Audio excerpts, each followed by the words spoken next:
Hi guys, good evening. I'm Speedbag Bart, and today I'd like to talk to you about some of the ideas that I have as far as trapping. So, trapping is the act of pinning or trapping the speedbag in between the speedbag platform and your body part. Usually, in my case, the hands or sometimes the elbows. Okay. There are a couple ways to do this. Most of the common ones to do it as a boxer is to do it kind of forcefully, like like a fierce straight or uppercut motion. But the way that I prefer to do it in my own sessions and the way I would like to teach it in my way is to do a little bit more gentler. So if you want to trap, take the back side of your hand and gently push the ball until you feel it squeeze slightly and make good contact between you and the drum. Likewise, reverse that motion and then just catch it right there. So on the opposite side, this is what it looks like. I'm using the back portion of my hand in order to contain and trap the speedbag. You'll notice that I'm using it on the upper portion of the bag here and not the lower portion, because this requires me to put more force into it near the bottom, whereas if I go near the top, it's a little bit, less pressure on me, and vice versa. So switch hands. And this does look ridiculously simple and easy, and it should be, because it's not a very audible technique by any means. You're not hearing a lot of sound from me trapping compared to when I'm hitting it. But there are some nice properties that you can do in your own speedbag session if you learn this delicate control and just slowness. Because one of the nice ways and benefits of doing trapping is that when you're, flowing and going in a session, sometimes you want to add in a little break.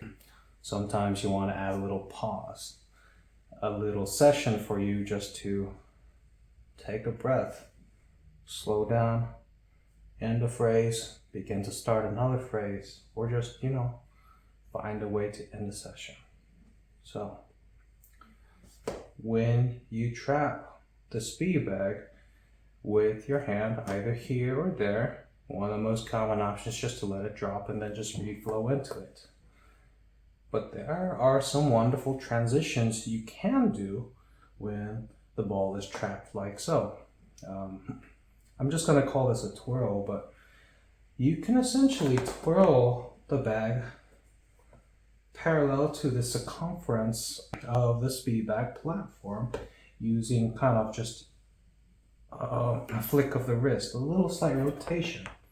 Okay, this is a bit easier to do on this side with the speedbag coming towards you, because bringing my hand over here, this gives you a little bit more leverage in which you can release the bag like so.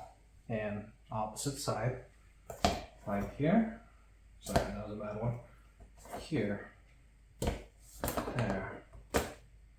Okay. And you'll notice that after I complete a spin, I'm going to catch it again with the back side of my hand.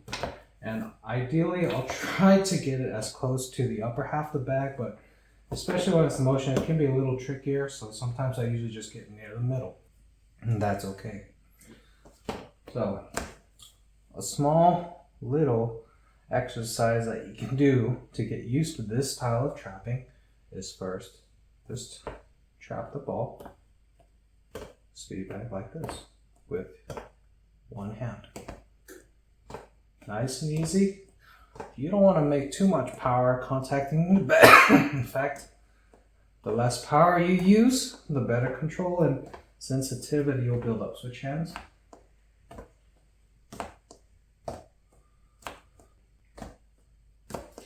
And ideally, you want to feel the reverberation of the speedbag, contacting against the board and then feeding back into your hand and your arm to be minimal. So that means you have to use just a discrete amount of power and placement to get that property, because then once that's minimized and clean, you can then focus on rotating and twirling it like so.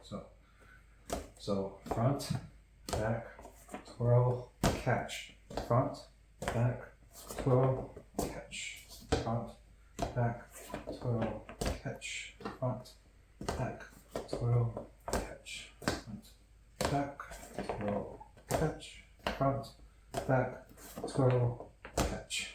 There are multiple ways that you can adapt and advance this technique, but I'm just going to keep it simple because this is a pretty unusual departure from how the Speedbag is normally hit.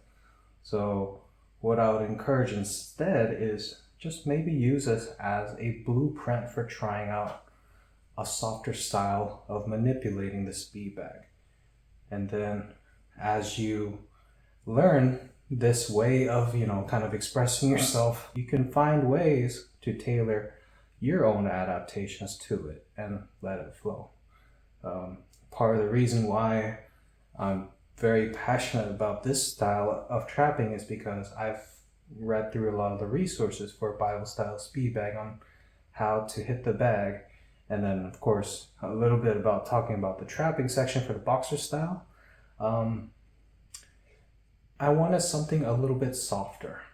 I wanted something a little bit more delicate and when a little bit more flair and finesse that could be expressed. So that's why I leaned toward developing this style of trapping.